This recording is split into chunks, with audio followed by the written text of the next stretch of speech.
اس لیے یہ ایمان جو ہے نا یہ بڑی دولت ہے.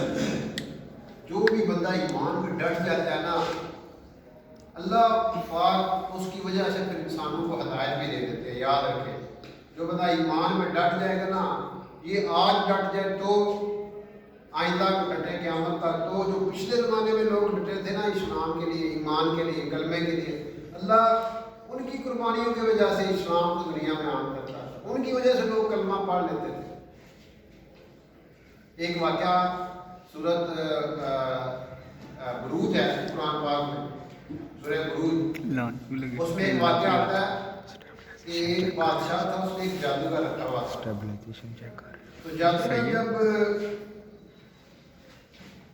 بوڑھا ہو گیا تو اس نے کہا بادشاہ سے کہ آپ کی مجھے دے اسٹوڈنٹ میں اس کو اپنا سارا علم پرووائڈ کر دوں اس کو جادو سکھا دوں. تو انہوں نے اپنی سلطنت میں سے ایک بڑا ذہین جو لڑکا ہے نا اس کو سرچ کیا تاکہ تم نے اس کے پاس آنا کرنا ہے. تو اس سے آ کے نا آپ نے اپنا سارا جادو سیکھ لینا ہے.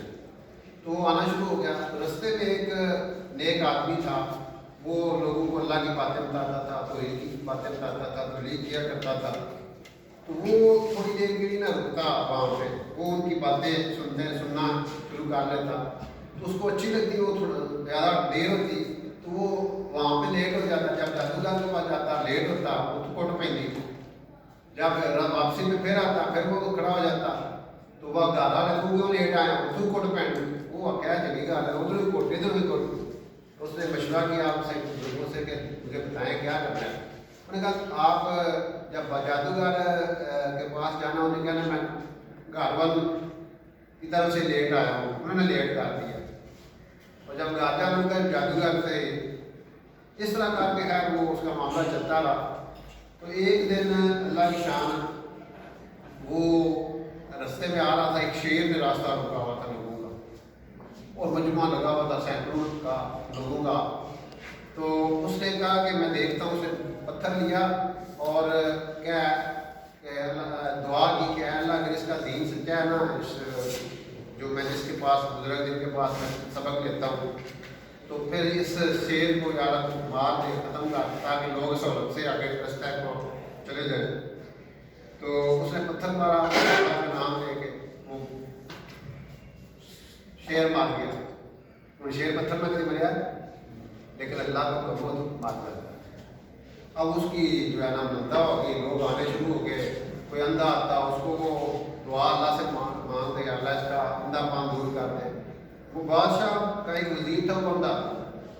اس کو پتہ چلا وہ تحفے تحائف لے کے آیا وہ لڑکے کے پاس. اس نے کہا کہ مجھے پتہ چلا تم ٹھیک کر دیتے ہو تو میں یہ آپ کو کہا میں نہیں ٹھیک کرتا یہ میرا رب ٹھیک کرتا ہے. میں تیرے لیے دعا کروں گا ٹھیک اللہ نہیں کرنا ہے. تو وہ دعا کی اس کو ٹھیک ہو گیا. بادشاہ کے پاس انہوں نے گہری مری ہو گیا. انہوں نے کہا کہ یہ آنکھیں تمہیں کیسے ملی ہیں. کہا وہ فلاں ہاں. اس نے کہا میرے رب نے مجھے ٹھیک کر دیا. میں نے ٹھیک کیا. وہ رب کہتا تھا نا بادشاہ اپنے آپ کو. کہا نہیں تو نہیں رب وہ ہے جس نے آسمان و زمین کو پیدا کیا ہے. میرا بھی وہی رب ہے تمہارا بھی وہی رب ہے. کیا اس کو تکلیفیں دینا شروع کر دی. پھر اس غائب کا پتہ چلا وہ جو نیک آدمی تھا جو اس کا استاد تھا استاد کے 2 ٹکڑے کر دیے آرے سے چیر دیا اور اس کو بلایا اور اس نے اس کو تکلیفیں دینی شروع کر دی. تو اس نے کہا کہ اس کو لے جاؤ اور اس کو نا فوجیوں کو کہا کہ اس کو لے جاؤ پہاڑ کے اوپر لے کے نا اس کو جا کے چٹا مارو تاکہ نہ رہے بانس نہ بجے باہر ہی دیو جو قتل ہی کر دی. اب وہ جب گئے تو اللہ تعالیٰ سے دعا کی کہ اللہ انہوں کا تو ہی بندوبست کر. اللہ مغفر لی بما شئت انہوں کا تو ہی کافی ہو جا. پہاڑ میں زلزلہ آیا وہ تھلے سارے یہ بچ گیا.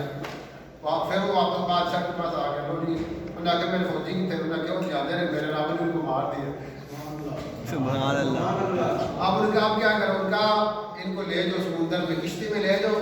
کشتی میں جب سمندر میں درمیان جو تم مارو تک آئے لو جی وہ کشتی 15-20 فوجی بیٹھے نال علم آیا جس سے اتنے کام درمیان گئے لہر آئی 15-20 بچ یہ بچ گیا واپس.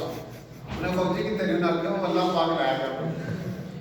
انہیں کہا مین مارن کی کوئی صورت نہیں کرما لیا ہوں تو ساری دنیا بھی لیا اپنی بات میں کہ انہوں نے سارے اسٹیڈیم میں سارے بندے کٹھے کر پورے شہر اتنے میں درمیان جو مطلب تو تیر لینا تے اے آر کے تیر چلانا بسم رب حاضر غلام کہ میں اس بچے کے رب کے نام سے مارتا ہوں پھر میں مرنا ہوں نہیں میں مار سکتا.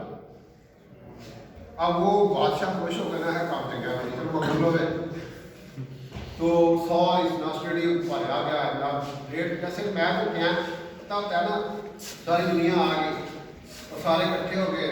اب اس نے جا وہ بسم رب حاضر غلام کہہ کے تیر چلایا تو وہ موت واقعہ ہو گئی اس کی. لیکن موت واقعہ ہوگی ایک بندے کا خون نکلا ایک بندے کی اس نوجوان کی جان چلے گئی اور اس اسٹیڈیم میں ہزاروں بندے سب نے کلمہ پڑھ لیا سب نے لا الہ الا اللہ پڑھ لی سب وحدانیت کا اقرار کر. اب بادشاہ نے کیا کہا تو یہ آج کا الٹا پہ آ گیا.